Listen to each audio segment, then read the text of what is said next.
일본에서 가장 많이 사과가 나는 산지가 아오모리라는 현이라고 합니다. 그런데 1991년도에 이 아오모리 현에 큰 태풍이 지나가게 되어서 사과 농사가 다 망하게 됐습니다. 수확량이 평소에 3분의 1도 안 되는 그런 수확량이 되어서 사과 농사로 생계를 이어가던 많은 농부들이 좌절을 했고, 이제 다 망했다, 빚은 어떻게 갚나, 이제 농사 접어야 되겠다라는 생각 속에 시리에 차서 하루하루를 보내고 있었습니다. 여전히 많은 농부들은 먼 호구만 바라보면서 이제 어떻게 해야 하나라고 생각을 하고 있는데, 어느 날 한 농부가 그냥 생각 없이 자신의 과수원을 이렇게 멍하니 바라보고 있는데, 그 과수원 사과나무에 사과가 몇 알 이렇게 남겨 있는 거예요. 그 사과들은 태풍 속에서도 유행이 안 떨어지고 이제 남아있던 거죠. 달려 있었던 거예요. 근데 그 농부에게 불현듯 한 가지 생각이 들었어요. 그래서 주변에 있는 농사 짓는 과수원하는 농부들을 다 모아서 이런 얘기를 합니다. 우리 이렇게 하면 어떨까요?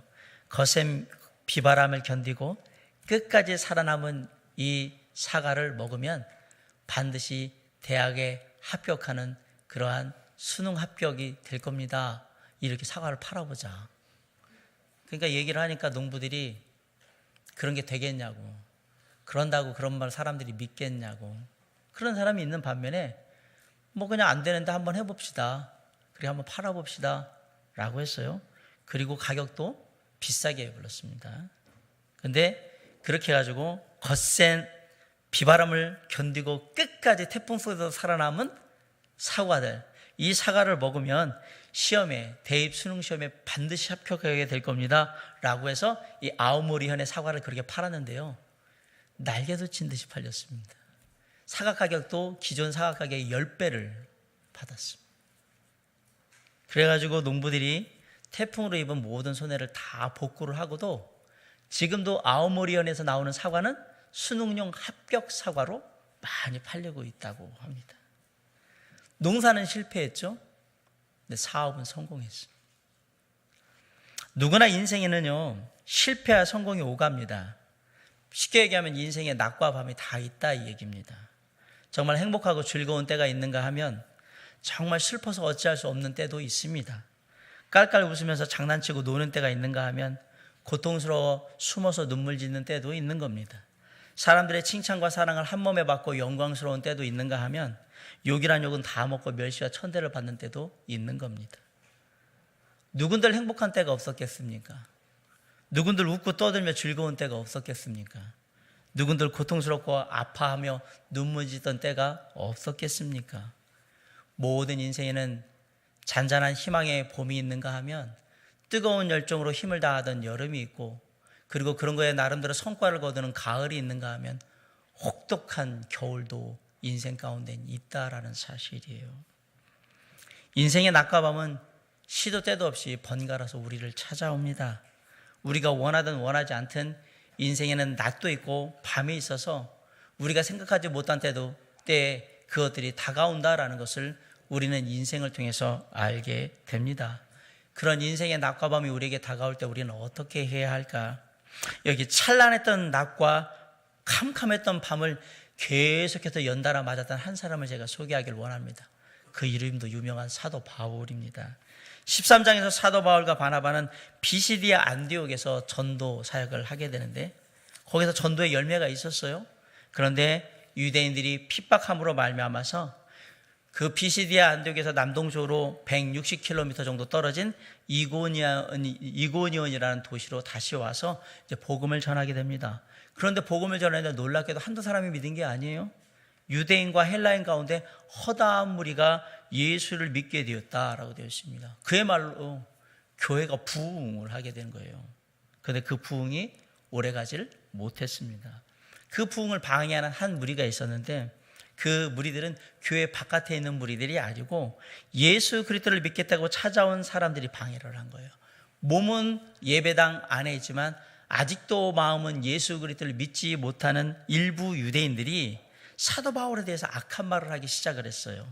그런데 놀랍게도 믿는 사람들 가운데 많은 사람들이 그 사람들의 얘기를 듣고 사도 바울에 대해서 악한 감정을 품게 되었다고 성경은 말씀하고 있습니다. 이게 짧은 시간에, 길지 않은 시간에요, 사도 바울의 인생에 낮과 밤이 막 왔다 갔다 하고 있는 것을 보게 될 겁니다. 그런데 사도 바울이 포기하지 않았습니다.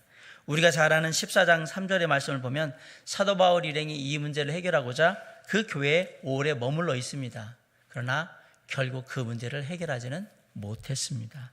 결국 사도행전 14장 4장에 보니까, 4절에 보니까 그 안에 교회에 패가 둘로 나뉘게 됐는데, 안타까운 것은 하나님의 말씀을 전하고 하나님의 말씀을 따르고자 지지하는 그러한 파보다 하나님의 말씀을 반대하고 세상적인 것을 가져왔던 그러한 파벌이 더 힘이 강해지는 바람에 그 교회에서 사도 바울 일행이 쫓겨나듯이 도망쳐 나와야 되는 상황이 되어 버렸다라고 성경은 얘기합니다. 그렇게 사도 바울 일행이 쫓겨나가지고 나온 곳이 어디냐? 루스드라와 더베예요. 루스드라에 와서 설교를 하는데, 설교 시간에 한 사람을 보니까 이 사람이 그냥 나면서부터 안진뱅이 된 사람이에요. 하나님의 성령께서 사도 바울의 마음 가운데 역사하셔서 저 사람을 향해서 갑자기 설교를 하다가 네 발로 바로 일어서라 라고 큰 소리로 외칩니다. 그랬더니 그 나면서부터 안진뱅이 됐던 사람이 벌떡 일어나더니 걷기 시작하고 뛰기 시작하고, 그래서 교회가 난리가 난 거예요. 이 광경을 지켜본 사람들이 바나바와 바울을 향해서 뭐라고 했느냐? 11절로 12절을 한번 다 같이 한번 읽어봅시다. 자, 시작. 신들이 자, 시작.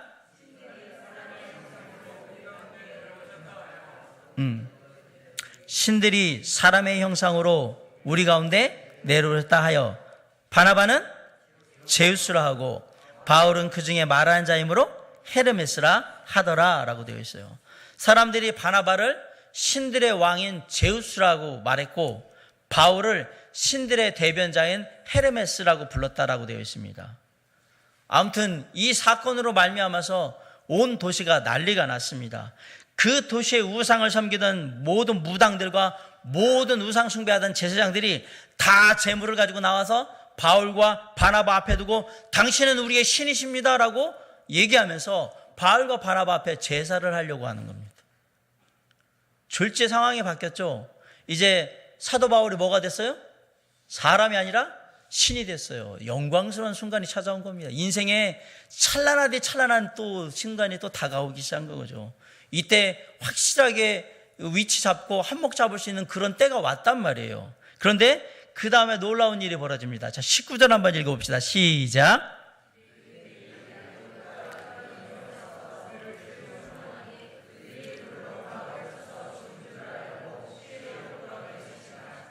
신들의 호칭을 얻던 사도 바울이 충동질 받은 유대인들이 찾아서 돌로 때려 쳐가지고 맞아서 거의 죽게 되니까 그 축 늘어진 거를 갖다 어디 있겠어요?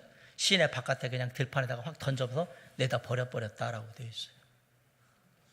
조금 전까지 이 사람 누구였어요? 사도 바울? 신이었어요. 근데 사도 바울 신이 돌멩이 맞아가지고 이제 죽어가지고 저기 그냥 쓰레기 가지고 확 갖다 버려진 거예요. 믿기 힘드시겠지만 사도 바울은 이렇게 인생의 찬란한 낮과 캄캄한 밤이 막 왔다 갔다 하면서 우리가 경험했던 인생의 낮과 밤 똑같이 경험한 사람이란 말이에요. 이런 인생이 찾아오는 낮과 밤, 멸시와 영광, 그리고 행복과 고통의 순간들을 바울은 어떻게 잘 극복해 나갈 수 있었을까? 오늘 성경은 우리에게 두 가지 교훈을 줍니다. 첫 번째, 실패와 고통의 때에도 마음을 잃지 말아야 합니다. 무엇이 우리의 인생을 불행하게 만드는가? 우리가 당하는 고통과 실패가 우리를 불행하게 만드는가? 아니면 우리의 마음을 무너지게 하는 낙심과 실망이 우리의 인생을 불행하게 만드는가? 많은 사람들이 고통을 두려워하고요, 그리고 실패를 무서워합니다. 그러나 인생의 진정한 불행은 우리가 당하는 고통과 실패가 아닙니다. 그 고통과 실패로 말미암아 우리의 마음 안에 생기는 뭔가가 있기 때문에 그것이 우리를 불행하게 만드는 것입니다. 똑같은 불행 속에서도 어떤 사람은 꿋꿋이 그 불행을 이기고 서는 사람이 있는 반면에 똑같은 불행 속에도 어떤 사람은 거기서 일하지 못하고 그냥 주저앉아서 인생을 거기서 마감하는 사람도 있습니다. 당한 고통과 고난이 차이가 있어서 그러느냐? 아닙니다. 그 고난과 고통을 대하는 마음의 태도가 차이가 나기 때문에 그렇습니다. 오늘 말씀 앞에 2절에 보면 그러나 순종하지 아니하는 유대인들이 이방인들의 마음을 선동하여 형제들에게 악감을 품게 했다라고 되어 있습니다. 놀랍게도 사도 바울에게 악감을 품은 사람들은 다른 사람들이 아니고요. 사도 바울이 예수 그리스도의 복음을 전해서 구원받은 이방인 형제들이 사도 바울에게 악한 감정을 품게 되었다라고 얘기를 합니다. 그러면서 3절에 그 일 때문에 사도 바울이 두 사도가 오래 있어 주를 힘입어 담대히 말하니 주께서 그들의 손으로 표적과 기사를 행하게 하여 주사 자기 은혜의 말씀을 증언하셨다. 그럼에도 불구하고 참 고통스럽고 힘든데도 불구하고, 왜냐하면 자기를 향해서 악한 감정을 가지고 있기 때문에 그럼에도 불구하고 포기하지 않고 주의 말씀을 끝까지 담대히 전했다라고 얘기를 합니다. 그리고 우리가 19절에서 읽은 대로 다시 순종하지 아니하는 유대인들이 루스드라까지 찾아와서 사도 바울을 돌로 쳐서 거의 죽을 지경에 만들어 버렸다라고 성경은 오늘 얘기를 합니다. 그리고 죽었으니까 이때 갖다 버리라고 그래서 시외에 저 시내 바깥에 있는 데다가 그냥 들판에다 갖다 버린 거죠. 근데 놀라운 말씀이 20절로 21절에 나옵니다. 다시 한번 20절로 21절 한번 읽어볼까요? 자, 시작. 제자들이 둘러섰을 때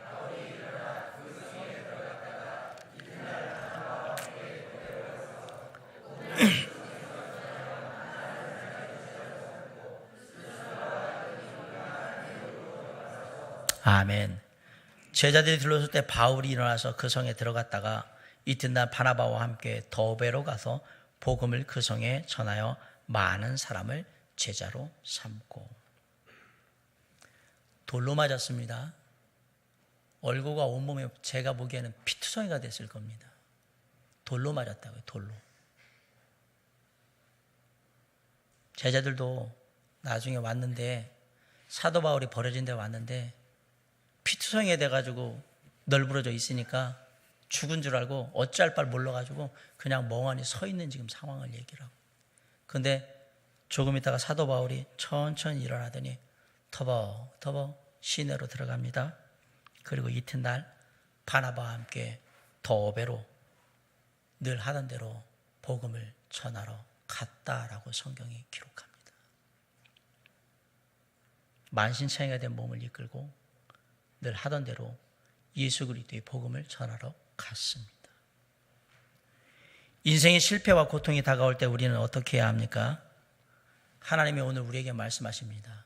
그 순간도 주님을 향한 마음을 잃지 말아야 한다.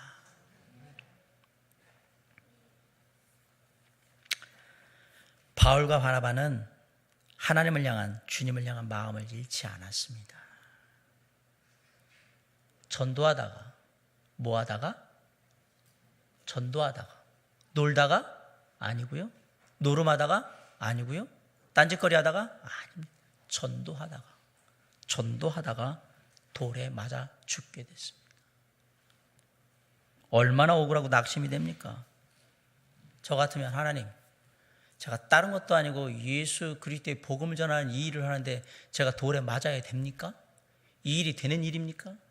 최소한 제가 다른 건 몰라도 예수님 복음 전하는 하나님 일을 하고 있으면 돌은 안 맞아야 될 거 아닙니까? 라고 저는 하나님 원망할 것 같아요. 이게 될 일이냐고.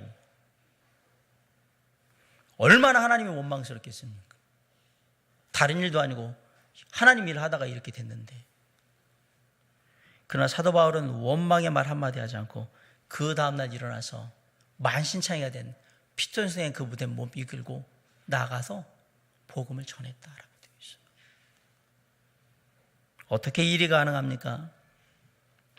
하나님 앞에서 어떤 상황이든지 하나님을 향한 마음을 잃지 않았기 때문에 가능했다는 얘기예요.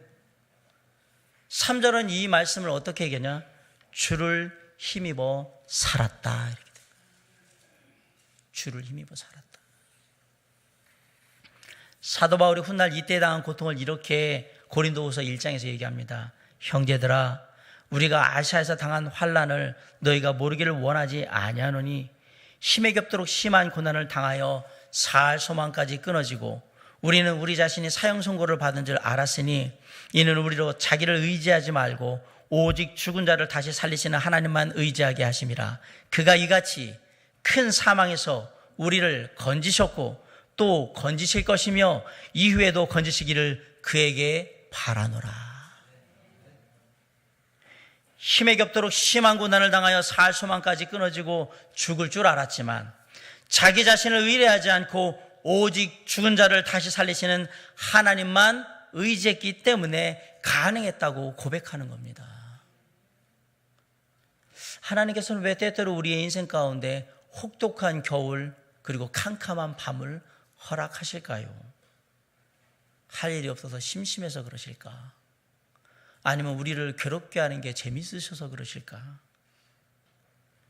우리에게 찾아오는 실패와 고통이 과연 내가 재수가 없어가지고 그렇게 된 일일까? 이 질문에 대해서 오늘 사도 바울은 우리에게 분명하게 대답해 주고 있습니다. 저와 여러분에게 인생의 캄캄한 밤, 혹독한 겨울이 주어지는 까닭은 그 시간을 통해서 오직 하나님만 의지하고 바라보도록 하기 위해서 우리에게 허락하신다 했더니 대부분의 많은 사람들은 그렇게 생각해요. 인생에 캄캄한 밤이 없고 혹독한 겨울이 없이 따뜻한 여름 그리고 잔잔한 봄, 뭔가 얻을 수 있는 가을, 그런 것만 있으면 내가 신앙생활 잘하겠지라고 생각을 합니다. 고통이 없으면, 어려움이 없으면 내가 주님 더 잘 섬길 텐데 그렇게 생각합니다. 근데 놀랍게도 고통이 없고 어려움이 없고 눈물이 없으면 주님을 바라보지 않고 주님을 섬기지 않을 가능성이 높습니다. 제2차 세계대전이 끝나고 유럽이 나치 독일에 의해서 많은 나라가 폐허가 됐으니까 혼란스럽잖아요. 그리고 많은 사람들이 독일에 부역해가지고 우리가 일제의 앞잡이 된 것 같이 그렇게 했단 말이에요. 그러므로 말미암아 많은 나라에서 숙청이 진행이 됐어요.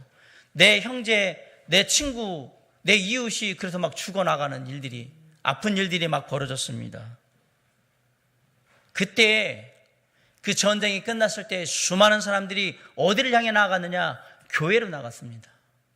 전쟁이 끝나자마자 이 모든 전쟁의 탓이 이렇게 사람들이 죽어나간 것이 다 우리의 죄악 때문이라고 교회마다 사람들이 꽉꽉 들어차서 회개하고 기도하고 그랬어요. 그런데 그 고통이 지나고 먹고 살만해지자 지금 유럽의 교회들이 어떻게 됐습니까? 지금 그 큰 교회에 노인네들 10명 정도 모여가지고 그러고 예배 드리고 있습니다. 젊은 사람들은 없습니다. 잘 먹고 잘 살게 됐지 않았습니까? 풍요롭게 누리게 되지 않았습니까? 예수를 더 잘 믿는다고요? 아닙니다. 성경에 그 어디도 잘 먹고 잘 살 때 예수를 더 잘 믿는다는 얘기가 나오지도 않습니다. 역사가 그걸 증명합니다. 우리의 고통이 있음을 감사하시기 바랍니다. 고난과 어려움이 있을 때 내가 더 주님 의지하겠구나 감사하시기 바랍니다. 비록 고통당하고 고난당할 때는 괴롭지만 지금이 내가 정말 주님 제대로 의지하고 나아갈 때구나 라고 생각하면 감사한 거예요. 실패하셨습니까? 지금도 괴로움 속에 눈물로 밤을 지새우고 계십니까? 나만 왜 이렇게 불행한가 한탄하면서 한숨을 짓고 계십니까? 어떤 고통과 어려움이 저와 여러분의 인생에 다가올지 몰라도 혹독한 인생의 밤과 겨울이 온다 할지라도 우리가 꼭 기억해야 될 것, 우리의 마음을 하나님 앞에서 잃어서는 안 된다라는 사실이에요. 마음을 꼭 붙잡으세요. 돈 없다고 하나님 떠나고,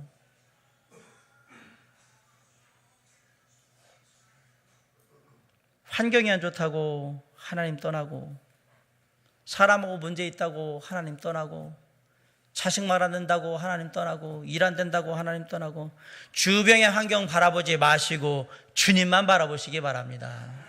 주님만 의지하시기 바랍니다.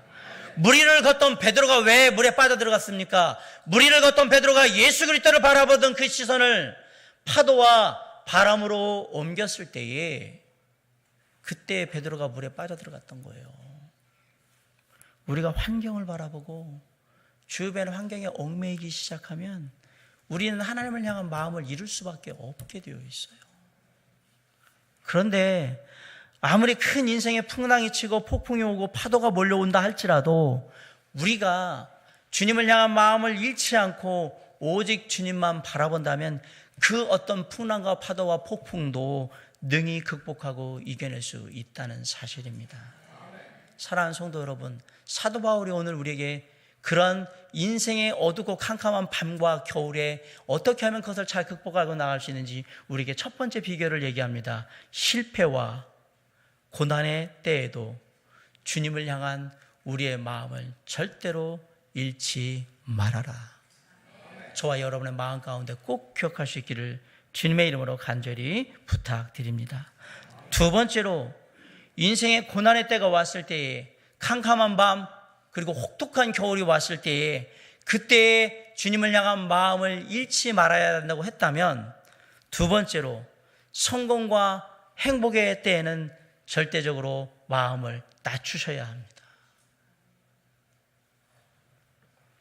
사람들은 인생을 위기에 빠뜨리는 것이 우리의 삶의 실패요 그리고 고통이라고 얘기를 합니다. 그런데 많은 사람들이 그렇게 생각을 해요. 실패하고 고통당하면 우리의 인생에 위기가 왔다라고 생각합니다. 그러나 성공과 축복도 우리의 인생을 위기로 몰아넣을 수 있다는 사실을 잊으시면 안 됩니다. 제가 늘 설교 가운데 말씀드리죠. 잘 나갈 때 조심하라고. 자, 우리 다 같이 한번 해봅시다. 잘 나갈 때 조심하자. 네, 잘 나갈 때 조심하셔야 합니다. 다윗 왕이 그랬습니다. 인생의 고통의 때에 사울왕에 쫓겨서 목숨 하나 연명하고자 이곳저곳 돌아다니면서 구걸하고 바버짓까지 하면서 미친 것 같이 그렇게 하고 돌아다닐 때, 그때는 하나님 앞에 열심히 기도했고 하나님의 음성에 늘 귀 기울였어요. 하나님이 그런 다윗 왕의 목숨을 구해주셨고요, 지켜주셔서 마침내 그 시간들을 지나서 이스라엘의 왕이 되게 하십니다. 가서 전쟁하는 곳곳마다 승리하게 해주셨습니다. 그래서 가나안 주변의 모든 나라들을 다 통일시켰습니다. 이제 이스라엘이라는 완전한 나라를 만들었어요. 그래서 이제 할 일이 없는 것 같이 이제 평안해졌어요. 그런데 한 곳에서 반란이 일어났습니다. 그거 보니까 전쟁도 아닌 것 같아요. 야, 나는 됐으니까 니들이나 나갔다 와라. 그러고 부하들만 거기로 보냅니다. 그리고 자기는 궁에서 쉬면서 가만히 시간 보내고 있는데, 그렇게 쉬면서 다윗이 무슨 짓을 했습니까? 밥 먹고 할 일 없으니까 어슬렁어슬렁 뭐 할 일 없나 라고 궁전 뜰 안에 덜다가 저렇게 보니까 저쪽에서 목욕하고 있는 여자가 보여요. 저 여자를 내 여자로 취해야 되겠구나 라고 해서 어떻게 했습니까? 자신을 대신해서 전쟁터에서 목숨을 다해서 충성스럽게 싸우고 있는 우리아의 아내 밧세바를 취하기 위해서 자신을 대신해 전장터에 나가고 있는 그 장수를 어떻게 했습니까? 최전방에 보내서 죽도록 만들어버리지 않습니까? 그리고 그 아내를 취했습니다. 언제 이 일이 벌어졌다고요? 어려울 때? 고난당할 때? 아닙니다. 가장 형통할 때 이 일이 벌어졌습니다. 잘 나갈 때 조심하셔야 합니다. 성공했을 때 조심하셔야 합니다. 평안할 때 조심하셔야 합니다. 그때가 일이 일어날 바로 직전이기 때문에 그렇습니다. 한 사람의 믿음이 신앙이 진짜인지 가짜인지를 알아볼 수 있는 좋은 방법이 있습니다. 첫 번째는 그 사람이 어렵고 힘들 때 어떻게 하나님께 하는가 보면 됩니다. 그런데 그 사람의 신앙이 진짜인지 아닌지를 가장 확실하게 알 수 있는 제일 좋은 방법이 뭐냐? 그 사람이 성공하고 형통할 때, 축복받을 때 하나님 앞에 어떻게 하는가를 보면 가장 잘 알 수 있습니다. 완전하게 알 수 있습니다. 확실하게. 잘 나갈 때 하나님 앞에 어떻게 하는가? 왜? 잘 나갈 때 신앙생활 제대로 하는 사람은 거의 없어요. 그래서 알 수 있어요. 잘 나갈 때도 하나님 앞에 늘 겸손하고 잘하면 그 사람은 진짜 신앙인이에요. 많은 사람들이 실패와 고통 가운데서는 주님 도와주세요, 살려주세요. 일어나게 해주세요. 사랑합니다. 힘을 주세요. 막 간절하게 붙듭니다. 근데 놀랍게도 성공과 축복이 오면 언제 그랬냐는 듯이 싹 사라지면서 자기를 높이기 시작합니다. 교회 안에서 이런 사람들을 수없이 많이 봅니다. 어려울 때 그 어려움 주님 안에서 잘 극복하도록 열심히 기도해 드립니다. 작은 아파트에 살면서도 힘겹게 살지만 하루하루 살지만 하나님 앞에 간절한 마음이 있었고 늘 작은 거지만 공급하시는 하나님의 은혜에 감사하고 건강에 자라는 가정들의 생에서 가족의 행복을 느끼고 그러고 살았습니다. 겸손했습니다. 주의 일을 할 때에도 소리 한번 큰 소리 한번 안 내고 묵묵히 자신의 일을 잘 감당했습니다. 어떤 섬김과 봉사를 해도 자기를 내세우지 않고 오직 주님께서 주신 은혜로 하는 거라고 다 그렇게 얘기를 했습니다. 그래서 하나님이 축복하셨어요. 작은 아파트에서 넓은 아파트로 이사를 갑니다. 차도 좋은 차 구입해서 타고 다니게 됐습니다. 통장에 돈이 솔솔하게 보입니다. 그런데 동시에 겸손으로 굽어졌던 허리가 꼿꼿하게 펴지기 시작합니다. 그리고 말이 세지기 시작합니다. 교회 안에서 사람들이 보이는데 하찮게 보이기 시작하고요. 자기보다 못하거나 못 사는 사람들을 보면 무시하기 시작합니다. 교회에서는 내가 누군데라는 생각에 늘 앞자리에 가려고 합니다. 자신이 한 일은 아무리 작은 일이라도 생생을 내려고 노력하지만 남들이 한 일은 아무리 큰 일이라도 별것 아니라고 자꾸 무시하기 시작합니다.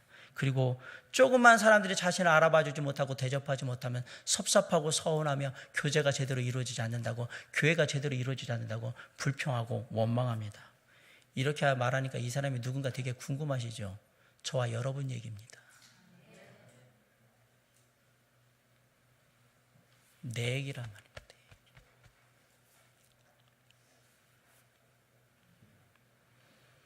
우리가 실패와 고난의 때를 잘 지나는 것도 되게 중요하지만 하나님의 축복과 성공을 잘 관리하는 것은 더 중요합니다. 어떻게 하면 인생의 찬란한 그 시간들을 잘 하나님 앞에 지나갈 수 있을까? 성공과 축복의 때를 조심하시기 바랍니다. 하나님이 성공하게 하시고 축복하게 하시면 더욱더 하나님 앞에 겸손히 낮추시기 바랍니다. 인생의 고통과 어려움과 불행보다도 더 관리하기 힘든 게 성공과 축복과 행복이라는 걸 잊으시면 안 돼요. 미국의 마이크 캐롤이라는 학생이 있었습니다. 17살 학생 시절에 2002년도에 우연히 복권을 하나 샀는데 이 복권이 1등 당첨이 됐어요. 그래서 얼마를 받았냐? 170억 원을 받았습니다. 별로 안 받았죠, 그죠? 170억, 그까이 거 뭐 170억을 받았습니다. 나는 돈에 연연하지 않는 삶을 살겠다. 학생의 순수한 마음으로 68억 원을 가족들한테도 주고 이웃들한테도 주고 이렇게 가난한 사람들한테 주고 다 해서 줬어요. 얼마가 남았죠? 한 100억이 넘는 돈이 남았잖아요.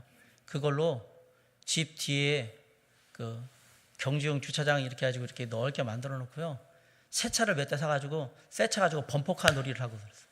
돈을 어디다 쓰냐? 범퍼카 놀이를 했다고요. 범퍼카를. 범퍼카 모르세요? 에버랜드 가면 범퍼카요. 그걸 새 차를 사가지고 그걸 뻥뻥 이렇게 서로 친구들끼리 박으면서 그렇게 했다고. 돈이 더 많으니까. 그리고 더 나머지 돈들은 쓰지를 못해가지고 어떻게 했느냐? 그 다음부터 술, 여자, 마약을 하기 시작했어요. 2010년도에 빚 가운데 파산 신청을 합니다. 근데 다행인 것은 정신 차려가지고 지금은 뭐 하고 있느냐?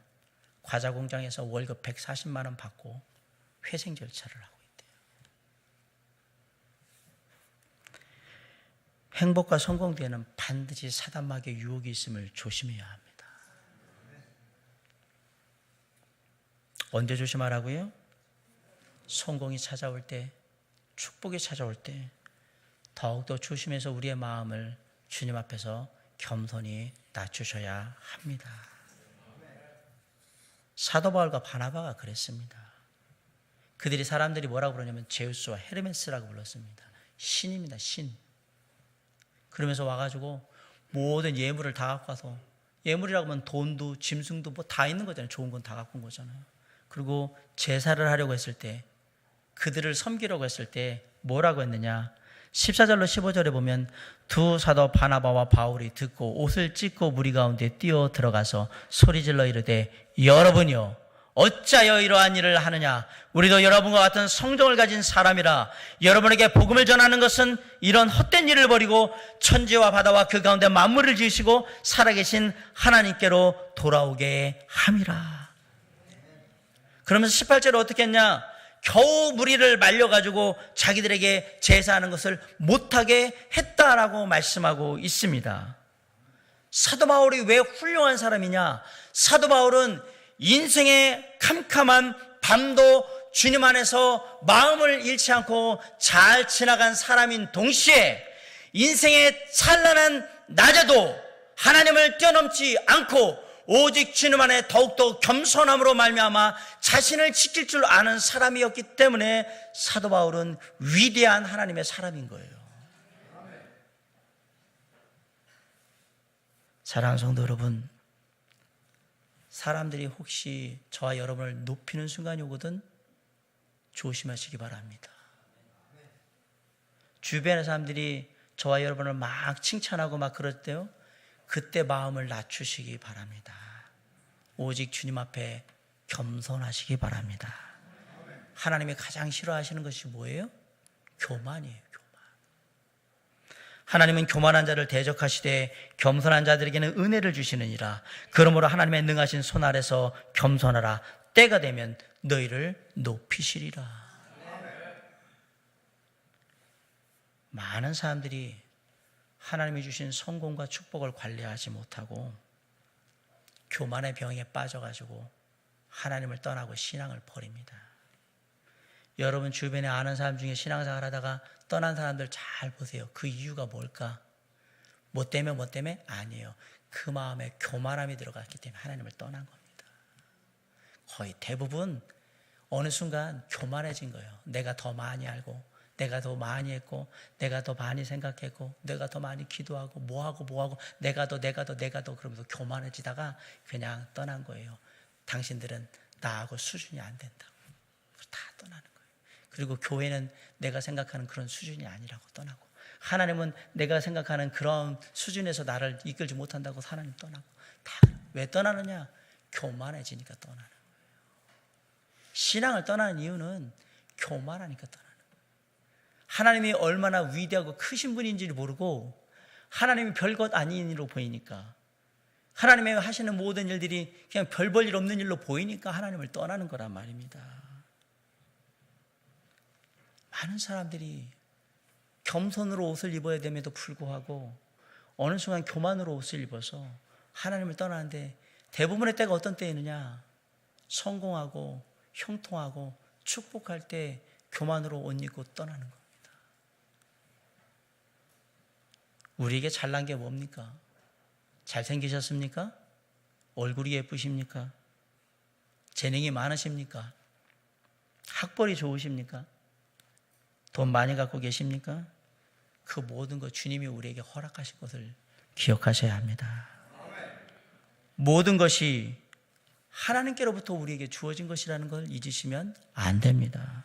역대상 29장 14절에 모든 것이 주께로 말미암았사오니 우리가 주의 손에서 받은 것으로 주께 드렸을 뿐이니이다. 모든 것이 누구로 말미암았다? 주께로 말미암았다. 그러므로 모든 것을 허락하시는 주님 앞에 우리의 마음을 낮추시기 바랍니다. 특별히 다시 한번 부탁드려요. 성공했을 때, 축복이 들어오기 시작할 때, 잘 나갈 때, 그때 마음을 낮추셔야, 그러면 하나님이 더욱더 축복해 주실 것입니다. 오직 주님만 바라보시기 바랍니다. 마음을 낮추고 주님을 바라보면 주님이 때가 되면 높여 주실 것이기 때문에 그렇습니다. 오늘 제가 전한 이 모든 말씀은 사도 바울이 빌립보서 4장 11절로 13절에서 이렇게 정리를 했습니다. 내가 궁핍함으로 말하는 것이 아니라 어떠한 형편에든지 나는 자족하기를 배웠노니 나는 비천에 처할 줄도 알고 풍부에 처할 줄도 알아. 모든 일 곧 배부름과 배고픔과 풍부와 궁핍에도 처할 줄 아는 일체의 비결을 배웠노라. 내게 능력 주시는 자 안에서 내가 모든 것을 할 수 있느니라. 사도 바울이 뭐라고 얘기하냐면 인생의 고난의 때에, 어려운 때에, 실패의 때에, 그때에도 그런 거로 인하여서 주님 안에 마음을 잃지 않고 내가 요동치 않고 있는 법을 배웠고, 인생의 성공의 때에, 축복의 때에, 형통의 때에도 그것으로 인하여서 교만해지지 않고 더욱더 주님 앞에 겸손해지는 법을 내가 배웠습니다. 그러므로 내가 주님과 함께 할 때 모든 것을 주님이 이루어 주신 것을 내가 알게 되었다고 고백하는 거예요. 사랑하는 성도 여러분, 지금 어떤 형편에 있습니까? 어떤 상태에 처해 있습니까? 인생의 낮을 지나고 있습니까? 아니면 밤을 지나고 계십니까? 고통으로 남모를 눈물을 흘리면서 그렇게 밤을 지새고 계십니까? 기억하시기 바랍니다. 우리의 인생에는 낮과 밤이 언제든지 시도 때도 없이 번갈아 찾아올 수 있다는 것을 잊으시면 안 됩니다. 혹 인생의 밤이 지금 나한테 캄캄하고 어둡고 갈 바 모르는 그러한 밤이 찾아왔거든. 그럼에도 불구하고 주님 의지하고 주님 바라며 그 마음을 잃지 마시기 바랍니다. 오직 주님만 바라보시고 주님을 의지하시길 간절히 부탁드립니다. 실패와 고통의 노예가 되지 마십시오. 우리 하나님께서 저와 여러분을 의로우신 능력의 오른손으로 붙들고 계시다는 것을 기억하시기 바랍니다. 두려워 말라, 내가 너와 함께 함이니라. 놀라지 말라, 나는 네 하나님이 됨이니라. 내가 너를 의롭게 하리라. 참으로 너를 붙들리라. 참으로 나의 의로운 오른손으로 너를 붙들리라. 주님이 우리를 붙드신다는 걸 기억하시기 바라요.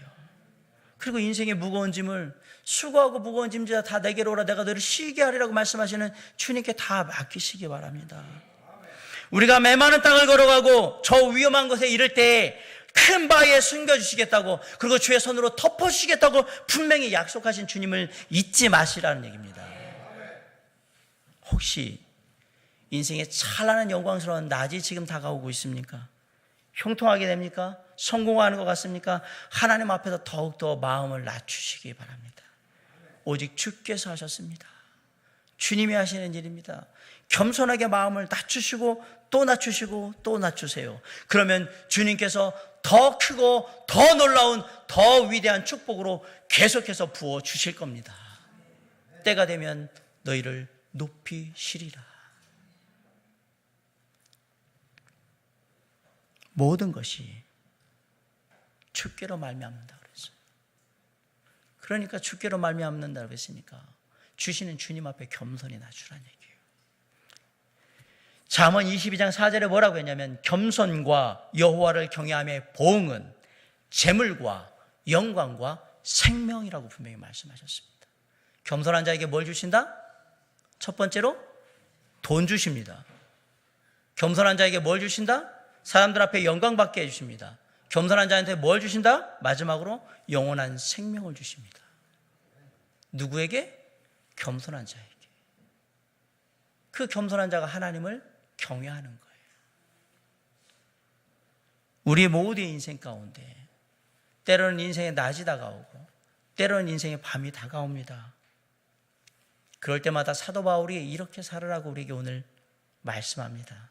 인생의 밤이 찾아오거든 그런 여러 가지 것들이 우리의 마음을 혼란하게 만들고 답답하게 만들고 힘들게 만들 텐데, 그럼에도 불구하고 너를 붙들고 너를 보호하시고 너를 인도하시는 그 주님 의지하여서 마음 잃지 말고 끝까지 잘 가라고 얘기하시는 거예요. 혹 네 인생의 형통한 때, 성공하는 때, 축복받는 때가 다가오거든 그게 네가 한 게 아니라 모든 것이 주께로 말미암음을 기억하고 겸손히 더 낮추고 낮춤으로 말미암아 더욱더 많은 재물을 얻고 더욱더 많은 영광을 얻고 더욱더 많은 생명으로 풍성하게 누리는 삶이 되기를 바란다라고 지금 얘기하는 거예요.